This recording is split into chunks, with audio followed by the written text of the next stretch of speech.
जैसे पुद्गल कर्म का उदय निमित्त है और राग निमित्त है, तो अपने कहेंगे कि राग जहाँ होगा वहाँ पुद्गल कर्म का उदय होगा होगा होगा होगा ही। ये घट गया अन्वय। अब व्यतिरेक कैसे करेंगे कि पुद्गल कर्म का उदय नहीं होगा तो राग नहीं होगा, राग होगा नहीं होगा तो पुद्गल कर्म का उदय नहीं होगा, ऐसा ऐसा उल्टा घटाना पड़ता है। तो अन्वय व्यतिरेक दोनों घट गए, वहाँ हम कार्य कारण मान लेते हैं। और ये कार्य कारण मानना सब दर्शनों ने स्वीकार किया है, इसलिए कोई इनकार नहीं कर सकता ऐसे। इसीलिए तो वो दो द्रव्यों के बीच में कारण कर्ता कर्म सिद्ध हो जाते हैं उनके यहाँ। यदि वे नहीं माने तो ईश्वर जगत का कर्ता और जगत कार्य ये कैसे सिद्ध होगा? है?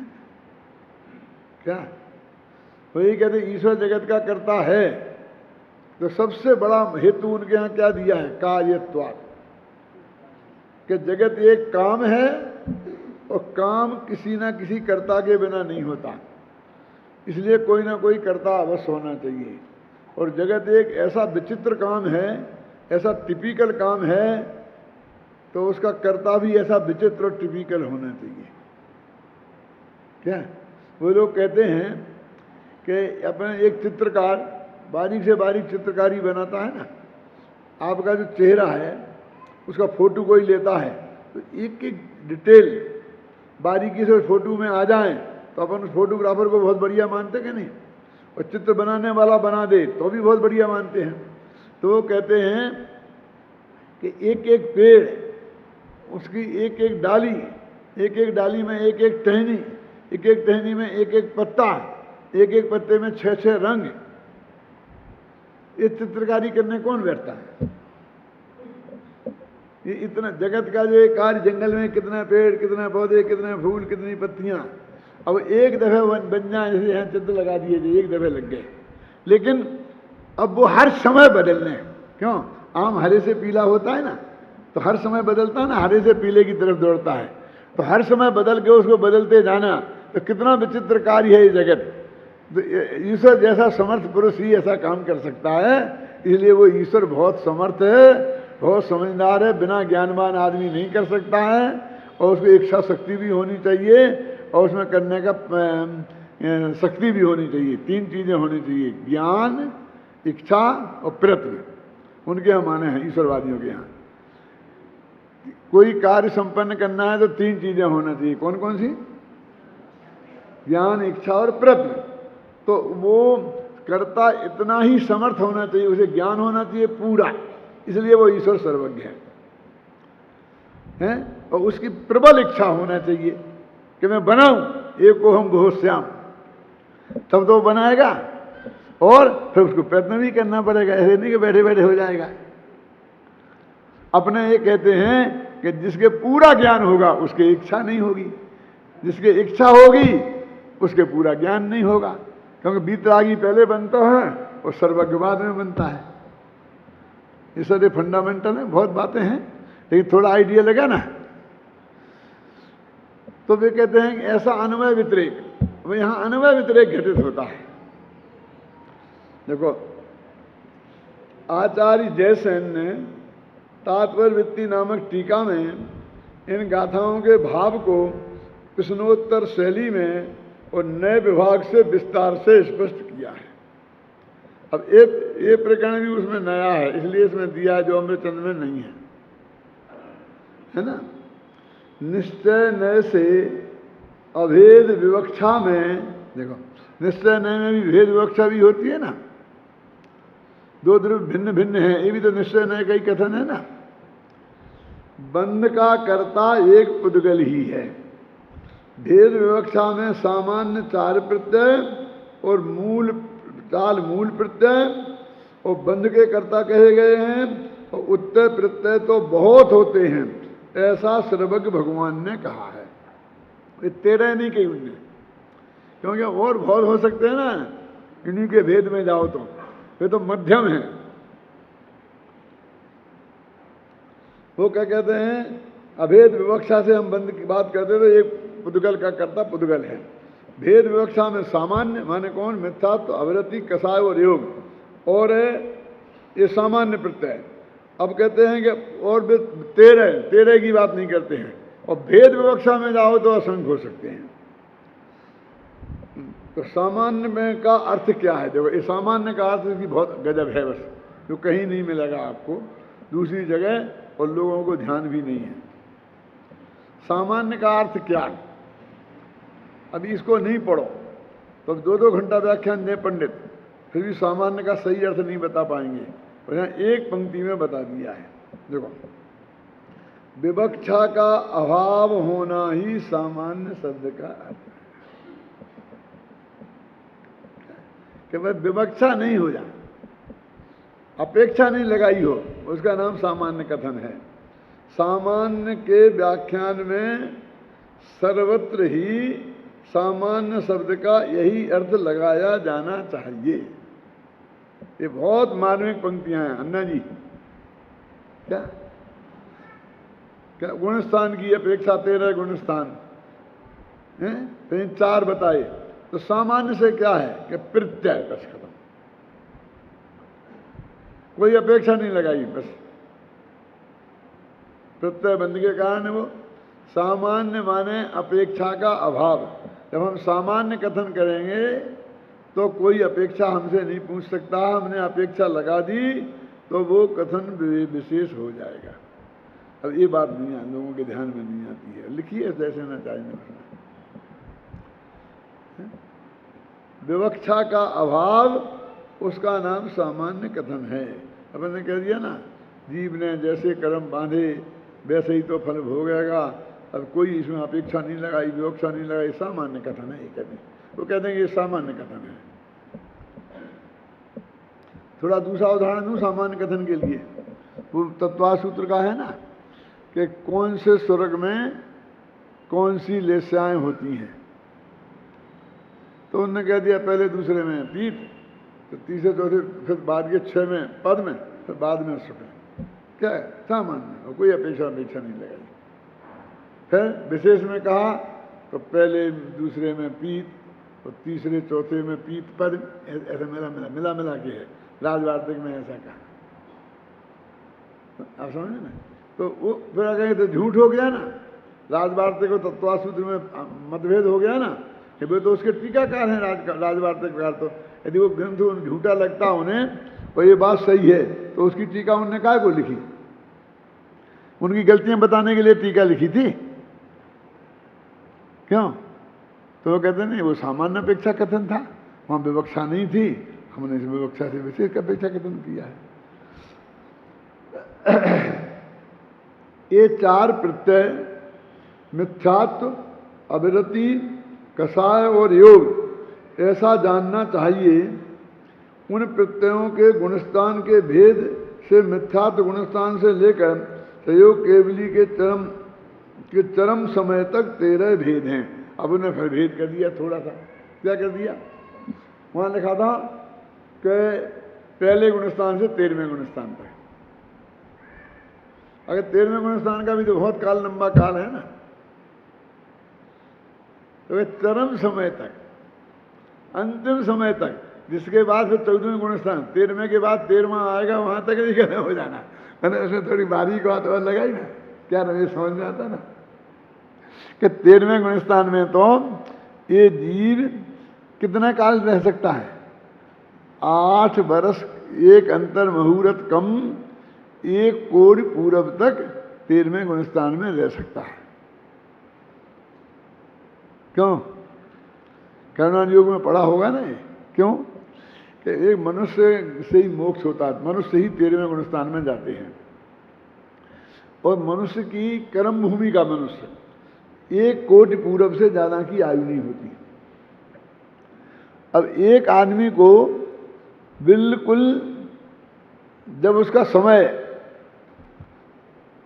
उतना रह गया बाकी, तब ही उसको केवल ज्ञान हुआ। क्या? 8 वर्ष की उम्र में उसने केवल ज्ञान पैदा किया, तो अंतर मुहूर्त तो पैदा होने में लगेंगे ना।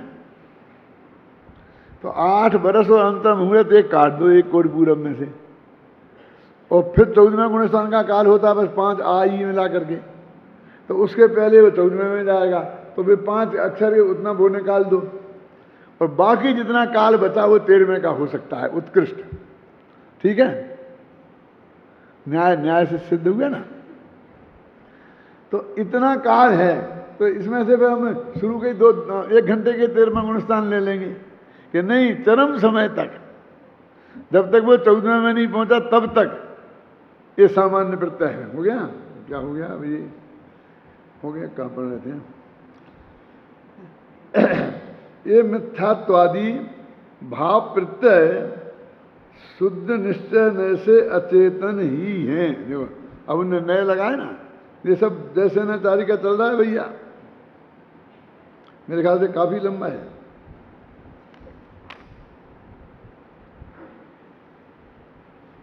कहाँ खत्म होगा? 180 पेज पे जाकर के दूसरा पैराग्राफ के बाद खत्म हुआ है। उन्हें बहुत बातें इसमें कही हैं, है ना।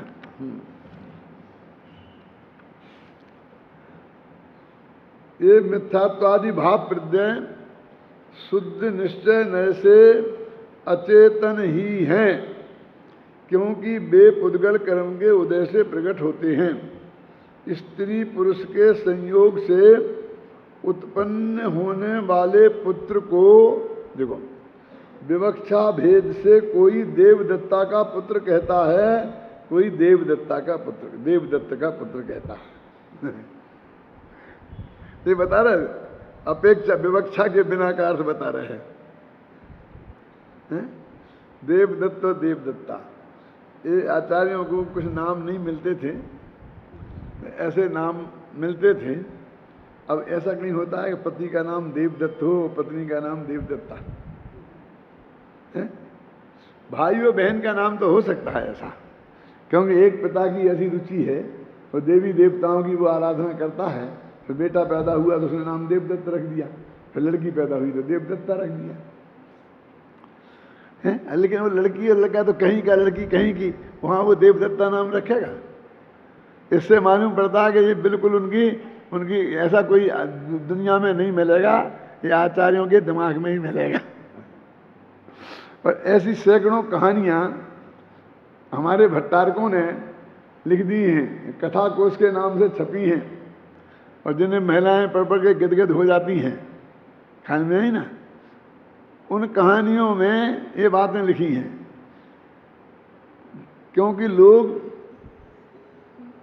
उनने कपड़े वपड़े पहन लिए, गेरुआ वस्त्र पहन लिए, सम्राट बन गए, तो लोग उन्हें आहार नहीं देते थे, क्योंकि ये तो साधु नहीं है। वो आहार देती हैं स्त्रियां, तो उनकी रोटी का संकट आया, तो उन्होंने कहा इन औरतों पर काबू करना चाहिए। आदमी चाहे हों, जो जहाँ जाना है मनने दो, औरतें अपने कब्जे में रहेंगी तो अपना काम चलता रहेगा। तो उनने ऐसी कहानियाँ लिखी, एक ही स्टाइल में, एक ही टोन में सैकड़ों कहानियाँ मिलेंगी। मैं मुझ टोन में बता देता हूँ, फिर आप पढ़ लेना कहानियाँ। क्या कि एक लड़की थी, वो दर्पण में अपना चेहरा देख रही थी, कुछ भी कर रही थी। इतने में वहाँ मुनिराज आ गए, तो उसने उनकी उपेक्षा की, फिर उनको पढ़ाने में नहीं दिया, आहार नहीं दिया, ऐसा किया वैसा किया, बस ये उसका अपराध हो गया। अब उसके अपराध के बाद में वो फिर नरक गई, फिर वहाँ से हुई तो एक के सूकरी हुई, फिर नरक गई, फिर कुकरी हुई, फिर नरक गई, फिर 5-7 दफे तो उसे नरक में भेजेंगे, 5-7 दफे कुकरी सूकरी बनाएंगे। क्या फिर बाद में कोई पुण्य के उदय से एक दुर्गंधा, ऐसी कई गरीब के घर में ऐसी कोई बेटी हो गई। क्या फिर वे वहाँ एक मुनिराज बैठे होंगे, वो उन मुनिराज के पास गई कि महाराज मेरे कौन से पाप कर्म का उदय है कि जिसकी वजह से मैं ऐसी हो गई। तो महाराज बताएंगे कि तूने फलाने फलाने भम में माने मुनि महाराज का अपमान किया था, उपेक्षा की थी, आहार नहीं दिया था, इसके फल में तेरे को इतने दुख भोगने पड़े हैं। अब तू ऐसा कर कि अब उसका प्रायश्चित कर और उनका आदर सत्कार कर, उन्हें आहार दे, ऐसा कर तो तेरा कल्याण हो जाएगा। फिर वो बेचारी ऐसा करेगी, फिर वो स्वर्ग चली जाएगी, फिर आगे किसी सेठ की लड़की होगी, फिर वो स्वर्ग चली जाएगी, फिर राजा की लड़की होगी, फिर स्वर्ग चली जाएगी, फिर आकर के किसी और के बड़ी चक्रवर्ती की कन्या हो जाएगी, फिर जाकर के वो दीक्षा लेकर स्त्री लिंग का छेद करके फिर स्वर्ग में चली जाएगी, फिर आकर के वहां से पुरुष होकर और दीक्षा लेके मोक्ष से चली जाएगी। एक स्टाइल पे सैकड़ों कहानियां भरी पड़ी हैं और ये सब लिखी गई हैं करीब 15वीं-16वीं शताब्दी से लेकर 18वीं शताब्दी के बीच में। और उन्हें पढ़ करके महिलाएं, भैया हमें क्या करना है, बेहुइयाँ तो उनका पाप का फल बेभोगेंगे, अपन को तो किसी की निंदा नहीं करना चाहिए। तुमने देखा नहीं है निंदा का फल क्या है, कुकरी सुकरी और नरक। और वे कैसे ही हुए, अपन को क्या फर्क पड़ना है, अपन को तो स्वर्ग मिल ही जाएगा। और फिर क्रमशः अनुक्रम से पावे निर्माण, क्या अनुक्रम से। और एक स्टाइल बता देता हूं, वो सब पद में है और कहां से शुरू होती हैं। जम्बू दीप दीपन में सार, भरत क्षेत्रता में सुखकार, इस पंक्ति से शुरू होंगी। और फिर भरत क्षेत्र में एक कौसंबी फलानी नाम की नगरी थी, फलाने नाम का उसमें सेठ रहता था और उसके एक लड़की थी, आप समझे ना, ऐसा होगी। फिर वे कहेंगे, फिर एक समय एक पंक्ति आएगी बीच में, फिर एक समय विपुला चल तीर, समूह शरण आयो महावीर। विपुलाचल पर्वत पर महावीर भगवान का समूह शरण आया और राजा सैनिक वहां गए और राजा सैनिक ने पूछा कि हे भगवान, आप हमें ये बताइए कि ये जीव नरक आदि में कैसे जाता है और मोक्ष कैसे जाता है, तो इसीलिए हमें कोई ऐसी कहानी सुनाइए। तो उन्होंने फिर किसकी कहानी, दुर्गंधा की कहानी शुरू हो गई। और फिर वो सारी कहानी जो मैंने बताई उस स्टाइल पर वो कोई ना कोई कहानी खत्म कर देंगे और इस तरह से हो जाएगा। ये स्टाइल है, कहाँ से शुरू करना कहाँ खत्म करना। मैंने सैकड़ों पढ़ी हैं तब कह रहा हूँ, ऐसा नहीं समझ लेना, है ना। ऐसी कल्पना लोग की उड़ाने नहीं भर रहा हूँ, ये कह रहा हूँ फिल्म भी बन रही, टीवी पे भी जाएगा, सारा देश है और वो भट्टारक लोग भी सुनेंगे, समझ गए ना। तो ऐसा नहीं कह रहा हूँ, एक स्टाइल में। और उसमें सब नाम ऐसे ही मिलेंगे, कैसे देवदत्ता और देवदत्त, गांव का नाम भी वही, फिर नगर का नाम भी वही, फिर राजा का नाम भी वही, फिर रानी का नाम भी वैसा ही। जनकपुर, जनक राजा, जान की बेटी क्या, वो ऐसे नाम ही बता देते हैं कि ये पूरी कहानी काल्पनिक है। देखो, जब मैंने पंडित टोडरमल जी पे शोध किया था, ये पंडित छपा है ना, तो मैं उदयपुर गया था, तो वहाँ की मैंने वो सब जगह जा करके मैंने शास्त्र भंडार खंगारे थे। अलीगढ़ गया था, अजमेर गया था, आगरा गया था, कई जगह गया था। तो वहाँ मुझे एक किताब मिली है, वहाँ मुझे एक किताब मिली, उसका नाम था मिथ्यात्व खंडन। सड़ी सड़ाई थी, छपी छपाई थी, लेकिन बहुत सड़ गई थी। अब वो मेरे पास से खो गई, कहीं कहाँ चली गई, क्योंकि मैं उसे छपा नहीं सकता था। उसमें मिथ्यात्व खंडन नाम था किताब का, और वो किसी ऐसे ही भट्टारक की लिखी हुई थी, और वो उसमें वैसे यहीं से शुरू होता था, जम्बू दीप दीपन में सार, भरत क्षेत्रता में सुखकार, फिर एक समय विपुला चलतीर, समूह शरण आयो महावीर। और महावीर ने पूछा, महावीर से राजा सैनिक ने पूछा कि ये जो पंचम काल के अंत में अभी जाकर के ये मिथ्यात्व का प्रचार कौन करेगा। तो उसमें लिखा था कि जयपुर नाम का एक नगर होगा, उसमें एक टोडरमल नाम का पंडित होगा और वो मिथ्यात्व का प्रचार करेगा, ऐसा लिखा था उसमें। ये भगवान महावीर ने कहा था राजा सैनिक से।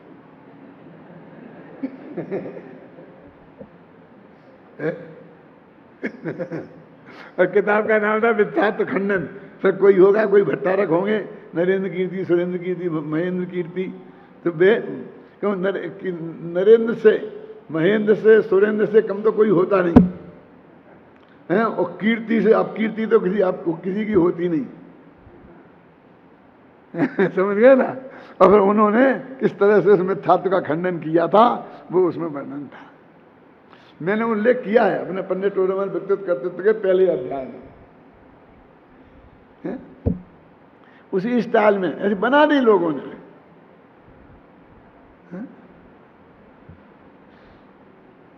ऐसी गलती अपने यहाँ भी हुई है, घबराना नहीं, सुनना है।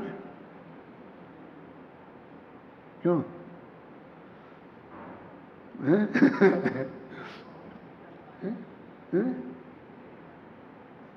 अकेले में सुन लेना, मेरे से पूछ लेना जिसको विकल्प हो। हैं? मैं हाँ नहीं बताता। हाँ, कहाँ चल रहे अपन? स्त्री पुरुष के संयोग से उत्पन्न होने वाले पुत्र को विवक्षा भेद से कोई देवदत्ता का पुत्र कहता है और कोई देवदत्त का कहता है।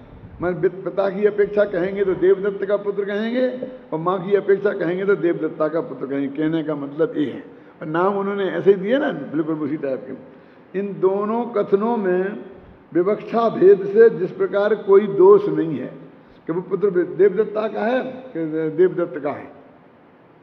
अब मैं इसको थोड़ा आगे बढ़ाता हूँ कि पीहर में कोई पूछेगा तो सभी ये कहेंगे ये देवदत्ता का पुत्र है,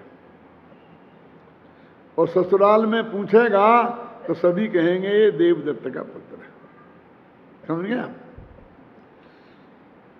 उसी प्रकार जीव और पुद्गल के संयोग से उत्पन्न होने वाले मिथ्यात्व राग आदि, देखो जीव और पुद्गल के संयोग, इनके जीव ने नहीं किए, पुद्गल ने किए, कह रहे हैं ना। भाव प्रत्यय अशुद्ध निश्चय नय से अशुद्ध उपादान रूप से चेतनमय है। देखो इस चेतनमय सिद्ध कर रहे हैं यहाँ, वो तो विवक्षा के बिना कह दिया पुद्गल उनको, है ना। जीव के साथ संबद्ध है, निश्चय नय से बात है जी, व्यवहार से नहीं, अशुद्ध निश्चय नय से। और शुद्ध निश्चय नय से शुद्ध उपादान रूप से मिथ्यात्व रागादि भाव प्रत्यय अचेतन है और पौद्गल एक है। ये दो नए लगेंगे और दोनों निश्चय नय है। अब एक जगह लिखा होगा निश्चय नय से पुद्गल हैं और दूसरी जगह निश्चय नय से जीव हैं। दोनों ही बातें शास्त्र में मिल जाएंगी। अब आप क्या करोगे? जब शुद्ध निश्चय नय से जीव लिखा हो तो शुद्ध निश्चय नय लगाना, और जब निश्चय नय से पुद्गल लिखा हो तो अशुद्ध निश्चय नय लगाना। हो गया मेरे ख्याल समय है? क्यों अंतर समझ में आना का नहीं? अब जैसे ना आचार्य ने कितनी खतरनाक बात खोली वहां से, जो प्रकरण वो है कि आचार्य मजबूती से सिद्ध कर रहे हैं कि ये बिल्कुल अचेतन है। क्यों है? क्योंकि ये पुद्गल क्रम के उदय से हुए हैं, इसलिए पुद्गल हैं। रागादि इनका कर्ता भी पुद्गल है। और यहाँ ये बात लेके बैठे तो आपको अच्छा नहीं किया, वो कमजोर पड़ जाएगी। आज की भाषा में क्या कहते हैं कि वो सब बात खोलोगे तो हमारी बात कमजोर पड़ जाएगी। अरे कमजोर नहीं पड़ जाएगी, एकांत होने का डर ज्यादा है। ये विवक्षा ख्याल में आना चाहिए ना। यदि परमार्थ से विचार करें तो वे मिथ्यात्व रागादि प्रत्यय ना तो एकांत से जीव रूप ही हैं और ना एकांत से पुद्गल रूप ही हैं। देखिए, किंतु चूना और हल्दी के संयोग से उत्पन्न हुई कुमकुम के समान। कुमकुम जानते क्या होता है? कि वो लाल लाल सी होती है, वो यहाँ लगाते हैं, ऐसा करते हैं। अरे वो कैसे बनती है? हल्दी व चूना मिलाते हैं, उसका नाम कुमकुम है। क्या बन रखा ना इसमें? किंतु चूना और हल्दी के संयोग से उत्पन्न हुई कुमकुम के समान वे जीव और पुद्गल के संयोग से उत्पन्न हुए हैं। यदि सूक्ष्म शुद्ध निश्चय नय से विचार करें, अब ये तीसरा सूक्ष्म शुद्ध निश्चय नय, ये परम शुद्ध निश्चय नय है, तो वस्तुतः वे हैं ही नहीं, क्योंकि वे अज्ञान से उत्पन्न हुए कल्पित हैं। अब एक क्या कह रहे, समझ नहीं, राग देश है ही नहीं। अब आप बोले कि इतने मौजूद हैं, हम देख रहे हैं, ये कहते हैं ही नहीं। अब सुनो कि आप गए थे ससुराल में तो लोगों ने तिलक लगाया और हल्दी मल्दी भी लगा दी आपको, तो आपके जो सफ़ेद कपड़े थे वो सब पीले पीले हो गए। ख्याल नहीं ना? पीले पीले हो गए तो आपने घर पर उसे साबुन लगा के धोया तो लाल लाल हो गए। आप तो सफ़ेद निकालना चाहते थे, वे लाल हो गए, क्योंकि साबुन में था सोडा, और सोडा और हल्दी मिलके लाल हो जाता है। चूना चूना चूना था समझ लो, चूना और हल्दी मिलके लाल हो जाते हैं, कुमकुम बन जाती है, कुमकुम के रंग का हो गया। तो कहते घबराओ मत, इन्हें धो के तुम सूखने डाल दो। सूखने डाल दोगे धो के तो ये कैसे हो जाएंगे? सफेद नहीं, फिर पीले हो जाएंगे, क्योंकि चूना धुलेगा, हल्दी नहीं धुलेगी। और चूना और हल्दी दोनों ही धुल गए, ऐसा कोई पाउडर आपको मिल गया तो सफेद हो जाएंगे। तो ये कह के क्या कहना चाहते हैं, जब चूना और हल्दी को मिलाया तब वे लाल हो गए ना। लेकिन कहते चूना और हल्दी कभी मिलते ही नहीं है। क्यों नहीं मिलते हैं? कि मिलते होते तो चूना निकल गया धोने से और हल्दी नहीं निकली, दोनों को निकल जाना चाहिए था, कि दोनों को रहना चाहिए था। तो इसका मतलब है वे मिले ही नहीं थे। तो मिले नहीं की दृष्टि से देखें तो लाल रंग पैदा ही नहीं हुआ, क्योंकि चूना और हल्दी मिलते ही नहीं। ऐसे जीव और पुद्गल मिलते ही नहीं, इसलिए जीव ने पुद्गल कर्म से बांधे, ये बात ही सिद्ध है। तेन विषम बाधनी होदी बंद कथा ये अत्ते, ये बंद की कहानी विषय झगड़ा पैदा करती है। कौन सा न्याय है ये? सूक्ष्म शुद्ध निश्चय न्याय यहां लिखा है, और परम शुद्ध निश्चय न्याय वो हुए ही नहीं, क्योंकि दो द्रव्यों का संयोग होता ही नहीं। कि मां बाप से पैदा हुआ बच्चा किसका है? मां के बाप का? बोलो परम शुद्ध निश्चय न्याय से किसका है? कि परम शुद्ध निश्चय न्याय से वो है ही नहीं। क्यों नहीं है? सबसे ऊंचा न्याय, और वो इतनी बात कह रहा कि है ही नहीं, क्योंकि दो द्रव्य मिलते ही नहीं। लिया ना? सूक्ष्म सिद्ध निश्चय से विचार करें तो वस्तुतः वे हैं ही नहीं, क्योंकि वे अज्ञान से उत्पन्न हुए कल्पित हैं। तो उक्त कथन का निष्कर्ष क्या है अब कल पढ़ेंगे।